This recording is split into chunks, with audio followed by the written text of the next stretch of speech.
Uh-oh, guys, I'm in the closet. During Pride Month, too?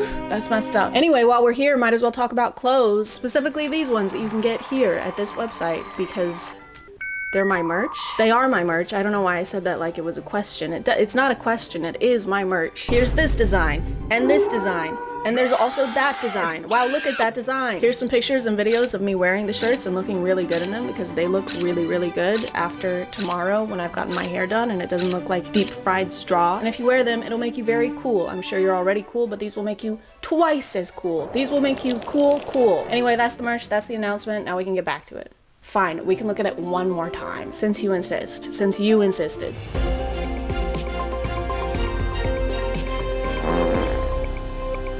Hey guys, today we're talking about men who kick balls and men whose balls we'd like to kick. A twinge of cringe. My name is Chad. Not really. And imagine you're a hardworking woman. If you're already a hardworking woman, you can just sit there. You've done enough. Now imagine you've dedicated years to your education, countless sleepless nights and energy drinks, all while working a job, or 2 maybe, or maybe even 3. Who knows? Everything sucks right now. But it was all worth it because today it's finally over. You've done it. Your friends and family surround you, beaming with pride as you toss your cap in the air and celebrate one of the biggest achievements of your life. And then a guy gets on stage and says this. I think it is you, the women, who have had the most diabolical lies told to you. How many of you are sitting here now, about to cross this stage, and are thinking about all the promotions and titles you are going to get in your career? Some of you may go on to lead successful careers in the world, but I would venture to guess that the majority of you are most excited about your marriage and the children you will bring into this world. If you don't know who this is, lucky, this is Harrison Butker, and he is a kicker for the Kansas City Chiefs. More like Kansas Shitty Chiefs, am I right? Haha, good one, Chad.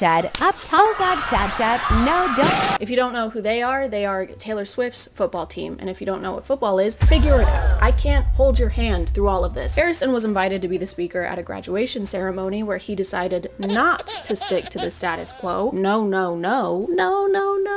Stick to the status quo. Did you hear that run? I've got runs. I have the runs. Instead of using his time to inspire graduates or congratulate them on all their hard work, Harrison decided to use his time to complain about things that bother him. And the first thing that bothers him, apparently, is women having careers. And thank goodness he was here to save these women from the diabolical lies such as, hey, if you want to have a job, you can. The true diabolical lies at college are typically more like, this will get you a higher paying salary. You're gonna remember a single vocab word from your 4 semesters of Spanish. Harrison took this opportunity to address women and women only. He doesn't mention the importance of child rearing to the male graduates and brushes off their achievements as being kind of a pit stop on their way to becoming wives. And this might be one of the most inappropriate places to do that ever. The best time to try and tell women what they should be doing with their lives is never, but the worst time is when they're actively doing what they want to do with their lives. They're currently making an achievement toward their career, and you chose this one right now to talk about how they should be getting married. Maybe take a break from the balls and kick rocks for a minute instead, maybe. No, this is not a meet and greet. Everybody's got to come in and say hi. Unless you have anything to say.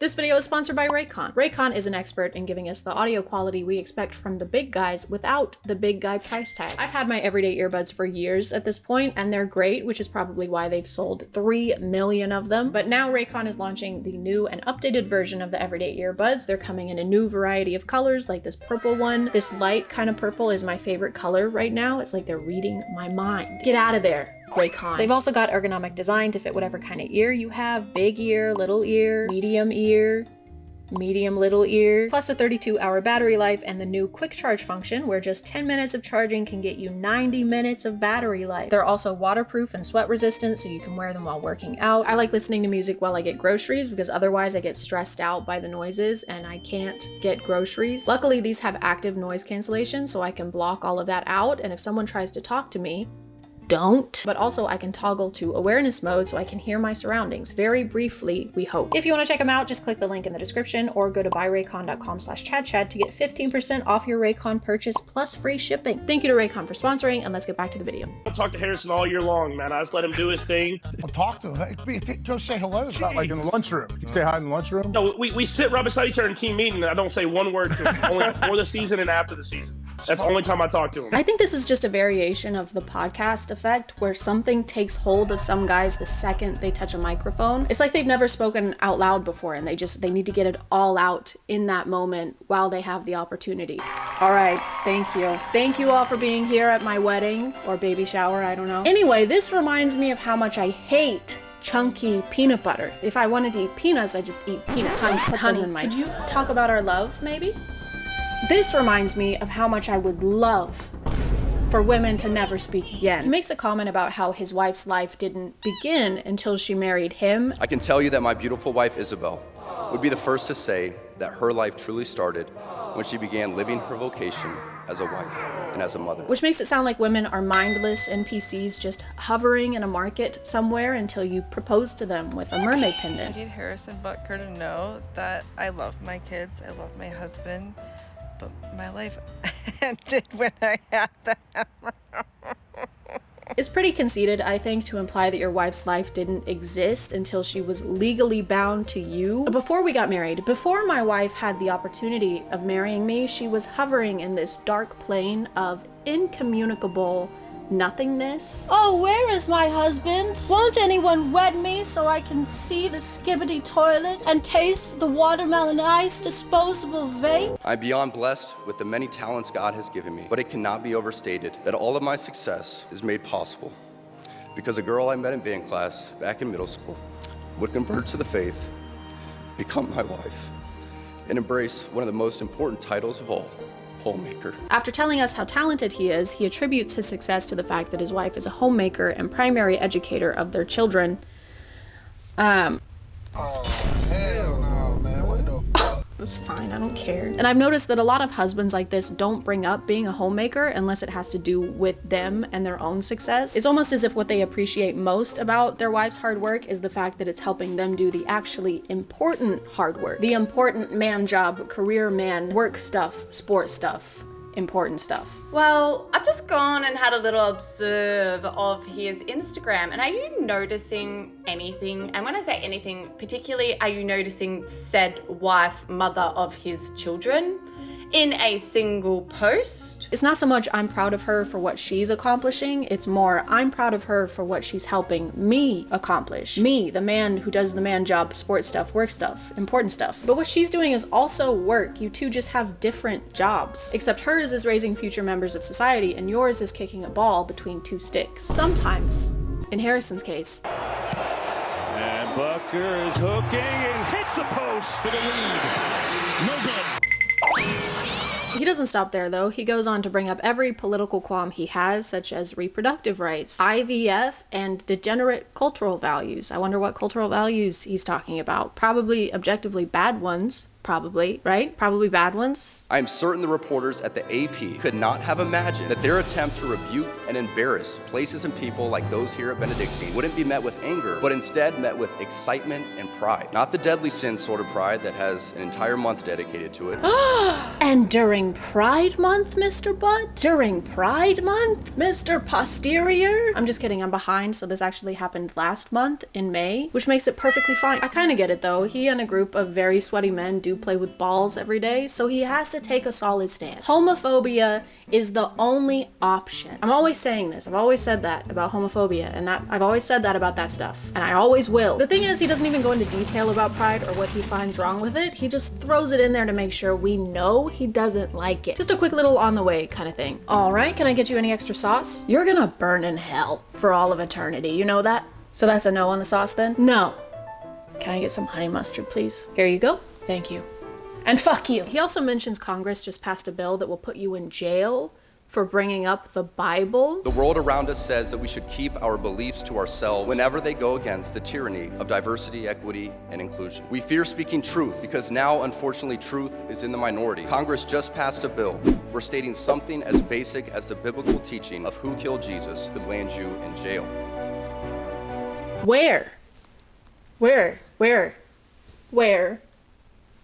Guys, we're in the minority. Guys, they want to put us rich white men in jail. Nobody likes rich white men anymore, guys. What are we gonna do? This entire speech feels like he doesn't know where he was gonna be giving it. It's like someone told him he was preparing for a presidential debate or something. And for my first act as president, I'll be making every man grow a beard like this, like I have. Hey, you can't tell men what to do with their face. That's ridiculous. Well, can I at least tell women what to do with their ovaries? Oh, yeah, that's fine. My name is Mr. Butt, and I approve this message. People started wondering about the process of inviting Harrison as a speaker and why no one reviewed his speech beforehand. And I was wondering that too until I realized that this speech was being given at Benedictine College, which is a private religious school in Kansas. You also have to keep in mind this was at a Catholic and conservative college. So a lot of the men were like, yeah. Not only did it seem to get little to no negative feedback from the crowd, it apparently received a standing ovation. Some of us did boo. Me and my roommate definitely did. There was a standing ovation from everyone in the room, except from me, my roommate, and about 10 to 15 other women. I still have no clue why he specifically was asked to speak. He didn't attend this college, he was never a student, and he even admits himself at the beginning of his speech that he's not a professional speaker. And I felt that one graduation speech was more than enough,